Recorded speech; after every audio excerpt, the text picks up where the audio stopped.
નાગરિક બેંકના vice chairman અને યુથ આઇકોનિક એવા ઓમદેવસિંહ જાડેજા સાથે ખાસ વાત. સૌપ્રથમ જય શ્રી કૃષ્ણ. જય શ્રી કૃષ્ણ. જેમ કે હમણાં પાણીની રોડ રસ્તાઓ, તો તેમના માટે તમારું શું આયોજન રહેવાનું છે?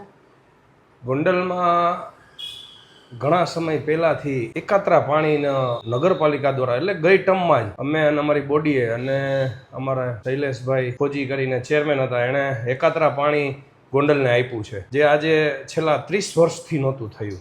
4 દિવસે પાણી મળતું હતું, પણ એકાત્રા હવેથી ગોંડલની દરેક પ્રજાને મળે છે.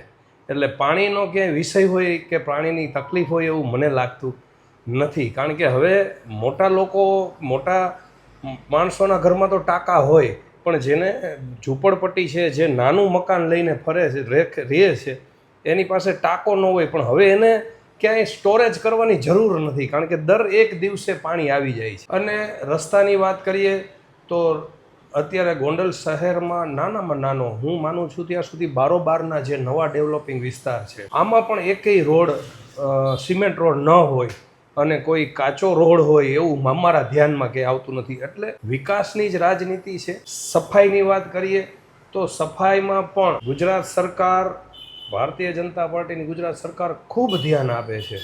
નાનામાં નાની સફાઈને લગતી કોઈ પણ બાબત હોય બેન, એનું સતત મોનિટરિંગ થતું રહે છે. અને નગરપાલિકા દ્વારા પણ જેટલી બને એટલું વધારેમાં વધારે એમાં વિકાસ થાય, ડેવલપ થાય સફાઈની બાબતમાં, એવું થતું રહે છે. જેમ કે અગાઉથી આપેલા વચનો જે તમારા હતા પૂર્ણ કરવામાં આવ્યું છે. ગત વિધાનસભામાં અમે આ એકાત્રા પાણીનું વચન આપ્યું હતું કે ગોંડલ શહેરની જનતાને 4 દિવસ જે મળે છે પાણી, એમાંથી છુટકારો થઈ અને દર એકાત્રા એટલે એક દિવસ જાય અને એક દિવસે પાણી મળશે. આ વચન અમે સંપૂર્ણ રીતે છેલ્લા 1.5 વર્ષ 2 વર્ષથી પૂર્ણ કર્યું છે. બીજેપી પાર્ટીની નીતિઓ હમણાં આપણા વિસ્તાર માટે કેટલી ઉપયોગી છે અને કેટલી જરૂરી છે? બીજેપી પાર્ટીની નીતિઓ હંમેશા પ્રજાને લક્ષીને, અનુલક્ષીને જ મૂકવામાં આવે છે. બીજેપીની નીતિ હંમેશા સેવા અને સમર્પણની રહી છે. એટલે ગોંડલ શહેર હોય કે ગુજરાત આખું હોય, ભારત દેશ હોય, હંમેશા વિકાસની નીતિ અને સારા કામોની નીતિ ભારતીય જનતા પાર્ટીની રહી છે. એટલે આપણને ગોંડલ શહેરને તો એ બીજેપીની નીતિ ખૂબ જ કામ આવી છે.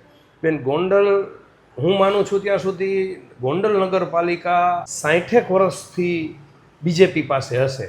જેથી આખા ગુજરાતમાં, આખા ભારતમાં કોંગ્રેસ સરકાર હતી, તેથી પણ ગોંડલ નગરપાલિકા બીજેપી પાસે જ હતી. એટલે બીજેપીની નીતિ હંમેશા રહી છે કે લોકોનો વિકાસ કેમ થાય, નાના માણસોને કેમ દરેક સુવિધા, સુખ સુવિધાના સાધનો મળે, આવી નીતિ રહી છે. અને આ નીતિ હંમેશા ગોંડલ શહેરના વિકાસ માટે કામ આવી છે. વિકાસ ધીમો ચાલી રહ્યો છે અને પ્લસ કે લોકો બી ડરી રહ્યા છે એવો વિરોધ પક્ષનું કહેવામાં આવે છે, તો તેના માટે તમારો શું જવાબ હશે? બેન, વિકાસ તો ધીમો હોય એવું ક્યાંય લાગી રહ્યું નથી. કારણ કે જો વિકાસ ધીમો હોય તો ગોંડલ શહેરની પ્રજા ગત ટર્મમાં નગરપાલિકાની ચૂંટણીમાં 44માંથી 44 સીટ ન આપે. વિપક્ષ એને જોતો જ નથી ગોંડલમાં, લોકોને નથી જોતો. આ લોકોનો મેન્ડેટ છે.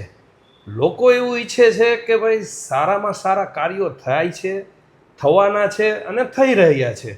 એટલે વિપક્ષની ક્યાંય ગોંડલ શહેરની જનતાને જરૂરિયાત જ નથી, મને એવું લાગે છે. અને જો જરૂરિયાત હોય તો વિકાસની ધીમો થતો હોય અને લોકોને જો એવું લાગતું હોય કે વિકાસ ધીમો થાય છે, તો ગોંડલ શહેરમાંથી હું એવું માનું છું કે ગત ટર્મમાં એકાદી સીટ તો વિપક્ષને આપી હોય જો ગોંડલની જનતાએ. પણ ગોંડલની જનતાને ખબર છે કે ભારતીય જનતા પાર્ટીની સરકારમાં સારામાં સારા કાર્યો થઈ રહ્યા છે, ખૂબ ઝડપથી વિકાસ થઈ રહ્યો છે. અને ગુંડાગીરી જેવું કે કાંઈ લોકો ભયમાં હોય તો આજે કેટલા વર્ષ થયા. હું તમને કહું, મેં તમને કીધું એમ કે બીજેપીની ગોંડલ નગરપાલિકા 60 વર્ષથી સતત આવતી હશે. આ કદાચ 10મી કે 12મી નગરપાલિકાની ટર્મ હશે કે કન્ટિન્યુ કે બીજેપીની આવી છે અને આવે છે. એટલે એ વાતમાં કોઈ લોકોય સહમત નહીં થાય અને અમે પણ સહમત નથી કે વિકાસ ખૂબ ઝડપથી થઈ રહ્યો છે.